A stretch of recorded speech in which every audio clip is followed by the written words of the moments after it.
Antes de pensar en hacer este video, decía, ¿de qué sirve que yo lea un libro entero si nada, si la vida sigue, si me siguen pasando cosas malas? Acuérdense que este es un paréntesis de la realidad, que el mundo se está yendo a la mierda y que bueno, en esta realidad, en este paréntesis de la realidad, yo tengo mis propios malestares, mis propias cuestiones. Hola youtubientes, este video también va a ser sin memes y más serio, pero porque voy a estar hablando de un libro y si no tardo mucho en editarlo, así que bueno, empecemos, chau. Hola youtubientes, acá Marianauta de verano, así como color verde, así con no sé, ese es un enterito. Que tengo que no lo usé nunca, este verano no lo usé nunca, así que dije, bueno, voy a grabar mi video con el enterito. Pues me gusta este color, como dije, hay que hacerse amigo del color y este color verde me encanta. Bueno, la cuestión es que pensaba dedicar un tiempo, o sea, una parte de los videos a dar recomendaciones de libros teniendo en cuenta mi formación como docente en literatura, aunque recuerden que no me recibí, me faltaban 6 materias para recibirme y mandé toda la miércoles. Pero bueno, como soy una gran lectora, digo, bueno, nada, puedo hacer algún comentario. Bueno gente, acá edité re mal y bueno, lo que les voy a empezar a decir ahora son los beneficios de hacerse socio de una biblioteca. Bueno, continuamos. Dejo como un favor que les hago así como hay algún tipo de comunicadora que soy, que se hagan socios de una biblioteca, que esté cerca de su casa, o sea que nada, o sea, de esa manera, o sea, ustedes no saben lo que contribuyen a la gente que está ahí y a la humanidad en realidad en general, hacerse socios de una biblioteca. Las bibliotecas necesitan financiamiento, las bibliotecas necesitan que haya movimiento para que no, o sea, para que no las cierren. Yo he visto también, no sé, acá en Mar del Plata que hay bibliotecas enteras que tipo o sea, como que fueron abandonadas porque la gente dejó de hacerse socia. Bibliotecario, también un puesto de trabajo o puestos de trabajo. Entonces, al hacerse socio, ustedes ayudan a que eso siga activo. Por otro lado, el lugar que ocupan las bibliotecas en el mundo, en la humanidad, o sea, yo siempre digo, son las guardianas de la memoria de la humanidad. Entonces, no fuese por las bibliotecas, o sea, ¿dónde estaría todo lo que pasó en la historia? ¿O dónde se guardaría? ¿Dónde se documentaría todo eso? Las bibliotecas y los museos se ocupan de preservar, ¿no? la memoria, la historia y demás. Y las bibliotecas lo que hacen también lo popularizan, porque ustedes pueden ir y sacar lo que quieran, llevárselo o leerlo ahí o lo que sea. También como padres, madres, es un muy buen ejemplo para sus hijos. Nada, que vean, o si van ahí, que se acercan, que leen los libros y demás. Y bueno, y como lectores tienen acceso a nuevas lecturas. O sea, ahora yo sé que está de moda el Kindle o no sé cómo se llama el cosito ese para leer, que están los libros en PDF, que se los pueden comprar también en una librería, que hay librerías de usados, o sea, hay un montón de cuestiones, ¿no? Pero bueno, esta es una de las opciones más económicas y aparte, o sea, lo que tiene la biblioteca es que vos vas al lugar y empezás a chusmear los libros, a ver así, bueno, cuál hay, vas viendo, o sea, la tapa, la contratapa, nada, como que lo puedes ojear, puedes decir, entonces como que te da otras posibilidades que por ahí si vos te tenés que comprar un libro, no te permitís que ese libro falle, o sea, vos ya sabés a dónde vas y decís, porque no sé, hoy en día comprar un libro es bastante caro, entonces no te vas a arriesgar a que el libro no te guste tanto. En cambio, en la biblioteca vos te puedes arriesgar, porque si te puedes alquilar 3 libros por vez y si uno no te gustó tanto está bueno, o sea, lo devolvés y demás. Eso por el lado de las bibliotecas. Por otro lado, me había pasado que estos días estuve medio cruzada, bastante cruzada, y yo lo que hago muchas veces cuando me levanto a la mañana es, después de mirar el celular, que es un hábito que no me gusta, pero es agarrar la compu y ponerme a escribir, ¿no? Algo que son como las morning pages, que son las páginas de la mañana en las que yo, nada, hago como una especie de, no sé, de catarsis o de inventario o de cosas que me van pasando. Y en esto que estaba así como tan cruzada, en un momento llego a la conclusión, digo, bueno, tenía como esto no sé si lo dije bueno, no sé, hace un mes, en diciembre más o menos, yo en ese mes leí 6 novelas, que estuvieron buenísimas.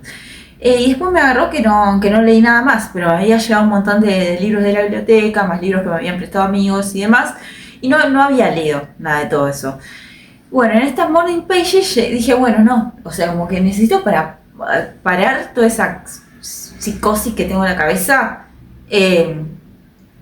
leer. O sea, leer, voy a leer todo lo que tengo pendiente de leer, así puedo terminar de hacer todas las cosas que tengo pendiente de hacer. O sea, fue esa mi teoría. Entonces, empecé y bueno, ayer empecé y terminé este libro, había leído nada, un par de páginas y me lo leí y este es el que quiero comentarles. Y hoy estoy leyendo Pedro Páramo. Dije, leo un libro por día porque soy una maniática. Nada, bueno, y vamos a ver cuánto me dura. Después por un año no leo, pero nada. Antes de empezar a comentar el libro, pensaba, digo, ¿de qué mierda sirve? ¿Qué mierda sirve de que pueda leer tanto? ¿Para qué me sirve? Digo, antes de pensar en hacer este video, decía, ¿de qué sirve que yo lea un libro entero si nada, si la vida sigue, si me siguen pasando cosas malas? Acuérdense que este es un paréntesis de la realidad, que el mundo se está yendo a la mierda y que bueno, en esta realidad, en este paréntesis de la realidad, yo tengo mis propios malestares, mis propias cuestiones. Entonces yo decía, ¿para qué sirve que yo haya leído un libro en un día? O sea, ¿qué me dan? ¿Me dieron un premio? ¿Me pasó algo? No pasó nada de eso. Entonces digo, bueno, ya está, les voy a contar a ustedes cómo me cagué de risa con este libro de este polaco. Y por ahí nada, les sirve. Y bueno, eso respecto a un, no sé, un contexto de la lectura, ¿no? Bueno, este libro, como dije antes, lo alquilé de la biblioteca. Es de un escritor, que yo, para muy profe, Isaac Bashevis Singer. Es un polaco. Yo en diciembre había alquilado el certificado de Singer. No me acuerdo mucho de qué se trata porque mi memoria es así, por eso digo, ¿de qué me sirve si ya ni me acuerdo de qué se trata ese libro?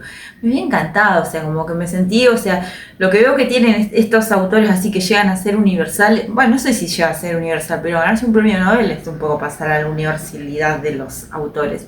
Es como que te genera, o sea, como que se meten demasiado en los mundos internos de los personajes, genera mucha empatía, o sea, y vos ves todo, como al personaje en toda su humanidad, me parece, que me está pasando hoy, que estoy leyendo a Pedro Páramo, que también digo, wow, o sea, como que no entiendo un carajo, por un momento digo, no entiendo un carajo, pero digo, como que vos ves todas las aristas de estos autores, de estos personajes. Así que bueno, me había gustado mucho el certificado y esta escoria. El protagonista es Max Baravander, Max Baravander.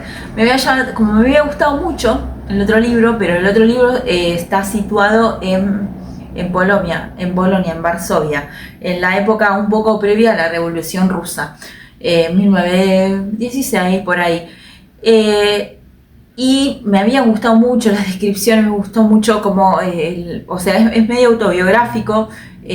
Singer es hijo de rabinos, bueno, judío obviamente, nada, como que me gustó mucho y a este libro hablan de Argentina, o sea, porque yo leí así rapidísimo en la portada, decía, a los 47 años Max ha dejado atrás muchas cosas.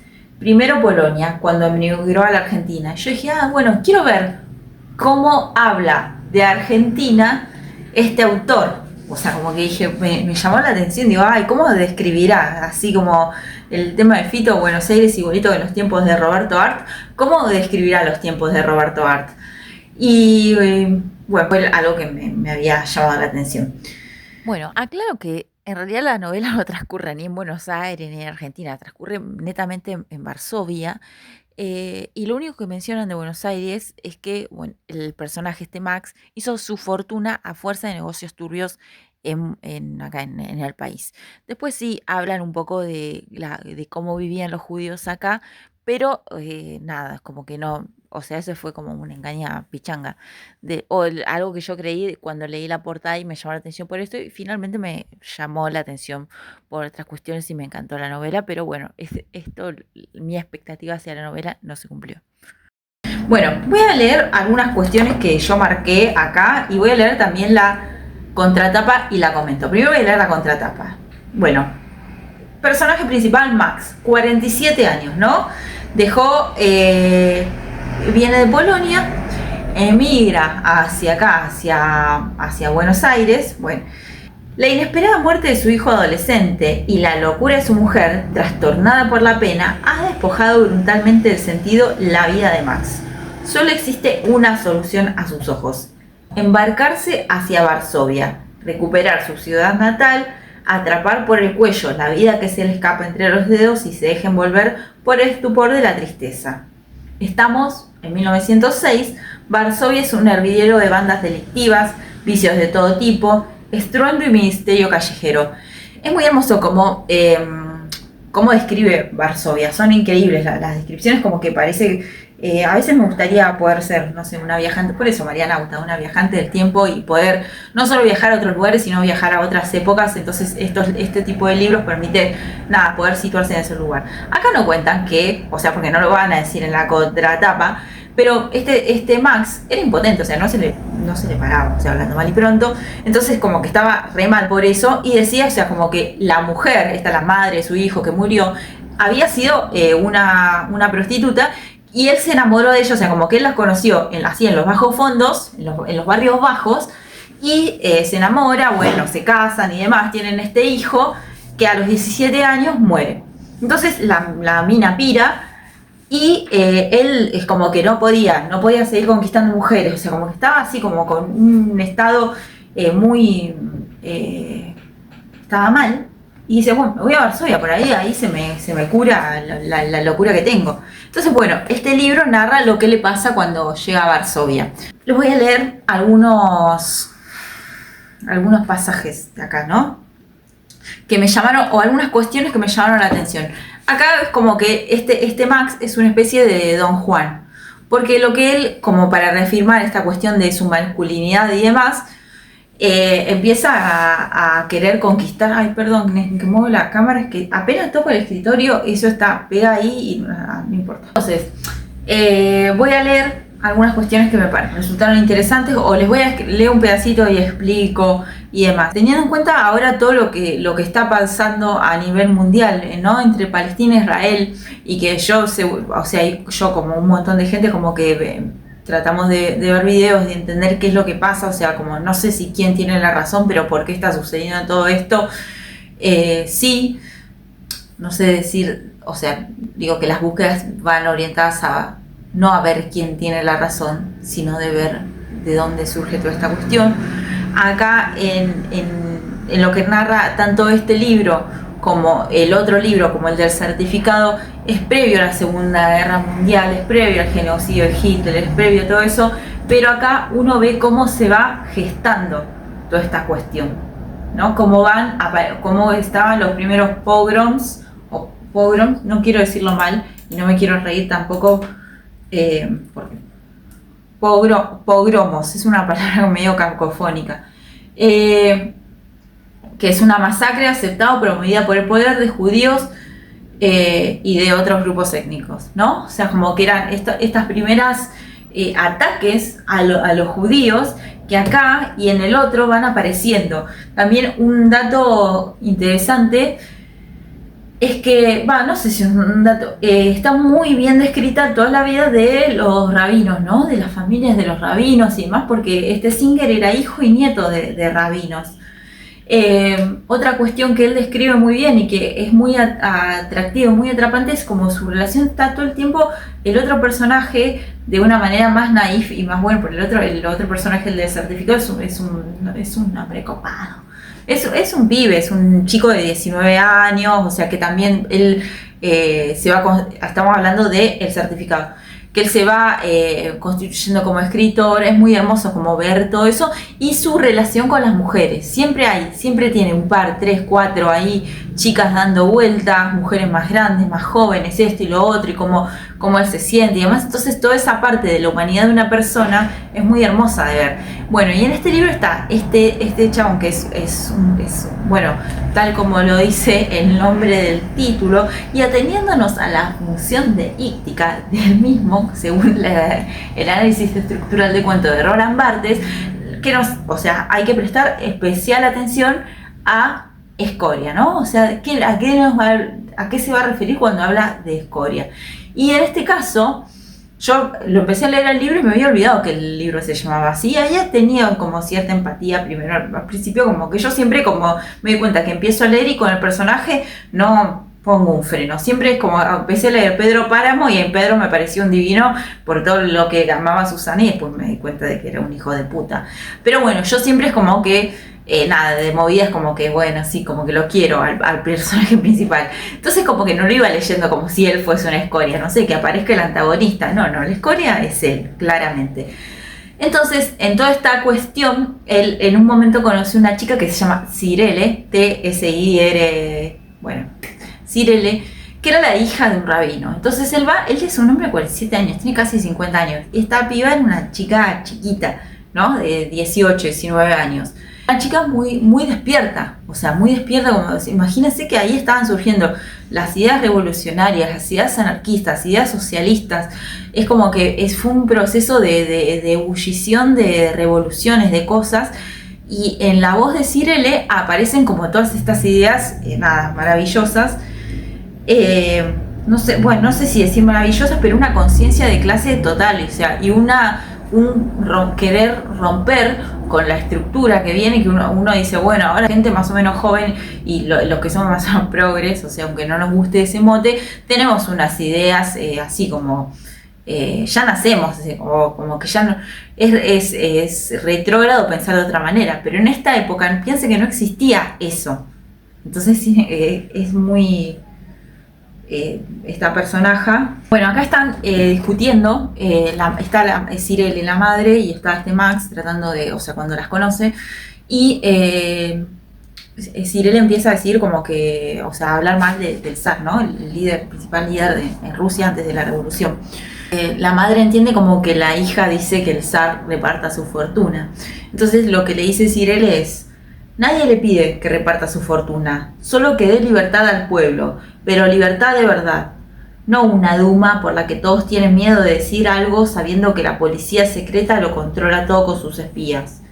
Hija, ¿quieres callarte o no? Porque la madre se alarma y dice, le dice la madre: nosotros no podemos cuidarnos de todo el mundo. Siempre ha habido pobres y siempre los habrá, a no ser que venga el Mesías. Eso está escrito en la Torá. Nunca dejará de haber pobres en la tierra. Le dice la madre, como diciendo, bueno, nenita, resignate. Dice, lo sé, mamá, lo sé, pero ¿cómo iba a saber nuestro maestro Moisés lo que pasaría 3000 años después? No tenemos por qué resignarnos a que haya gente pobre. Hay suficiente grano en Rusia para que todo el mundo coma hasta saciarse.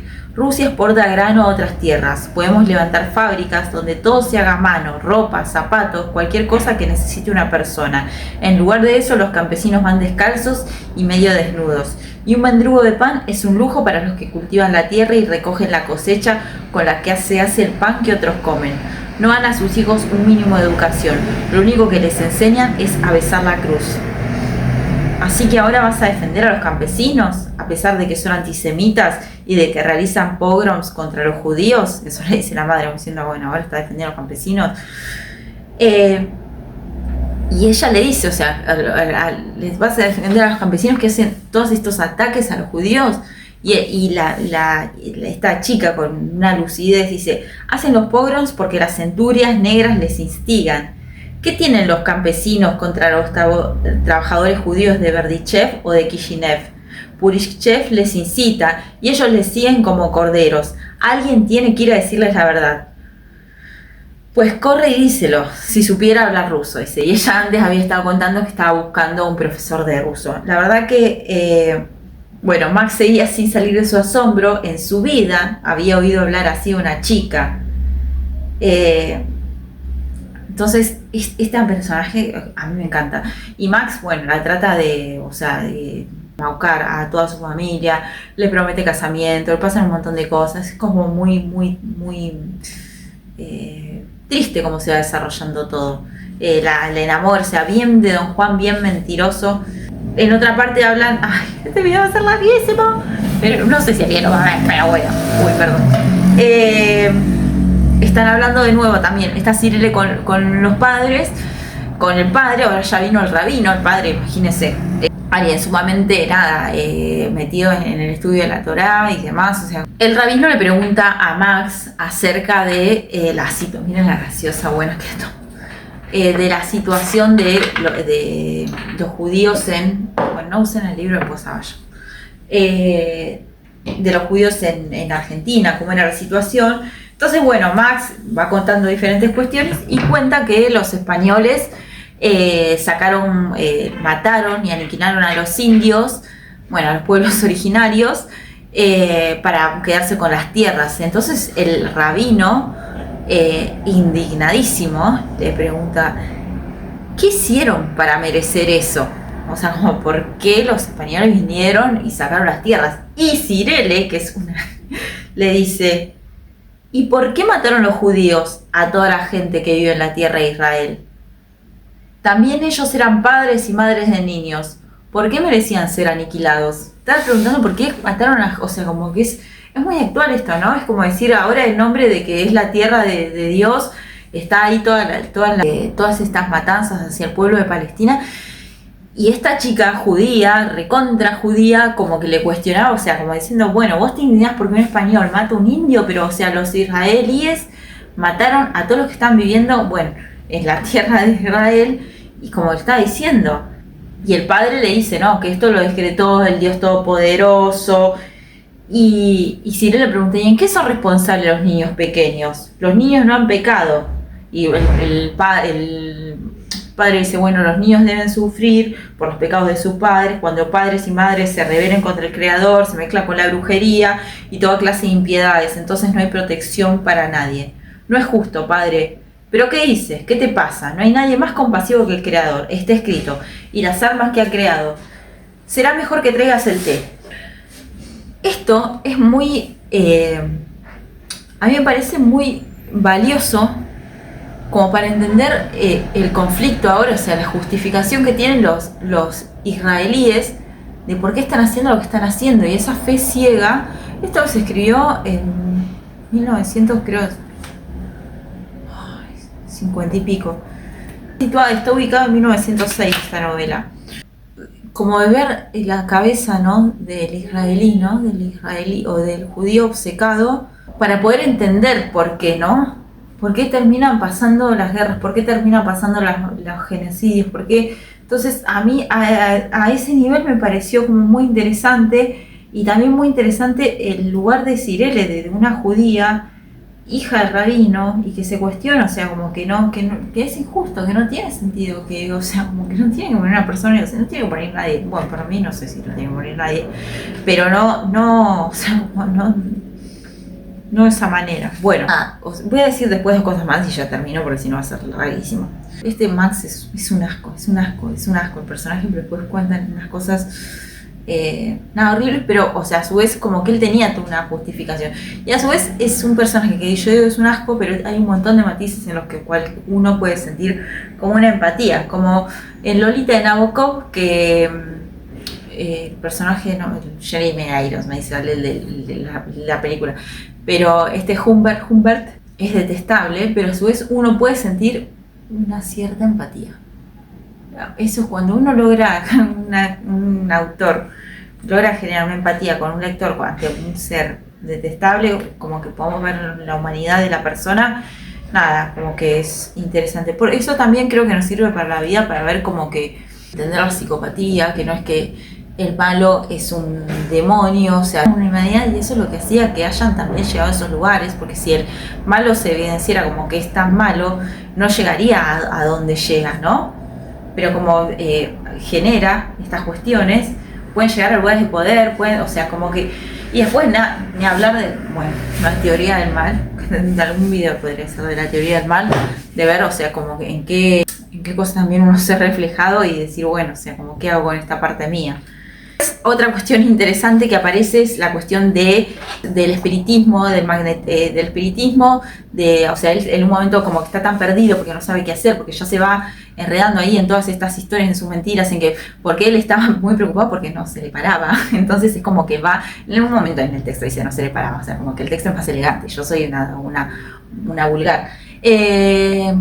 Eso también tiene como atractivo porque él va a un espiritista, dice que su mujer, su ex mujer, la madre de su hijo, había, o sea, como que él no podía tener intimidad con otras mujeres y demás, porque ella como que había producido en él algo, o sea, como una especie de hipnosis y tenía como un magnetismo hacia él. Usa la palabra magnetismo, que ahora está tan de moda. A él me da mucha gracia como este personaje que es tan, o sea, es tan vivo para engañar a mujeres, todo eso, cae en cada, o sea, como que va y le crea a este hombre que es un vidente, que supuestamente después el espíritu del hijo aparece adentro de una, como de una medium, y como se va comiendo un montón de cuentos.